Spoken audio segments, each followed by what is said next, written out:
ఉచితాలు అనుచితం, ఆ పథకాలు అనవసరం అని అంటున్నారు మాజీ ఉపరాష్ట్రపతి వెంకయ్యనాయుడు. లేనోడికిస్తే ఓకే, ఉన్నోళ్లకు కూడా ఇవ్వడం ఎంతవరకు కరెక్ట్ అని ప్రశ్నించారు ఆయన. ఏ పార్టీ అయినా సరే ఉచితాల విషయంలో కొంత ఆలోచన చేయాల్సిన అవసరం ఉందన్నారు. తెలుగు రాష్ట్రాల్లోనే కాదు, దేశంలోని చాలా రాష్ట్రాల్లో ఉచితాల ట్రెండ్ నడుస్తోంది.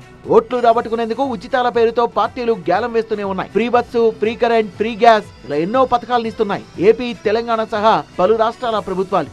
ఉచితాలు వద్దే వద్దని అంటున్నారు మాజీ ఉపరాష్ట్రపతి వెంకయ్య నాయుడు. ప్రజలకు ఉచితాలు అలవాటు చేయడం ఏం అలవాటని ప్రశ్నించారు. ఉన్నవాళ్లకు ఉచిత బస్సు సౌకర్యం ఎందుకని ప్రశ్నించిన ఆయన, పేదలకు మాత్రమే ఉచితాలు కల్పించాలన్నారు. ఒక పార్టీనో లేక ఒక ప్రభుత్వాన్నో విమర్శించాలనే ఉద్దేశం లేదని, వృధా ఖర్చుల్ని తగ్గించుకొని పనికొచ్చే చోట డబ్బుల్ని ఉపయోగిస్తే మెరుగైన ఫలితాలొస్తాయనే ఆలోచనతోనే ఇలా చెప్పానని అంటున్నారు ఆయన. వేరేవాడికి ఉచితంగా ఇవ్వాలి కానీ ఉన్నవాళ్ళకి ఉచితంగా ఇవ్వడం అంటే అర్థం ఏంటి? ప్రభుత్వం అనవసరంగా దుర్వినియోగం చేస్తుంది.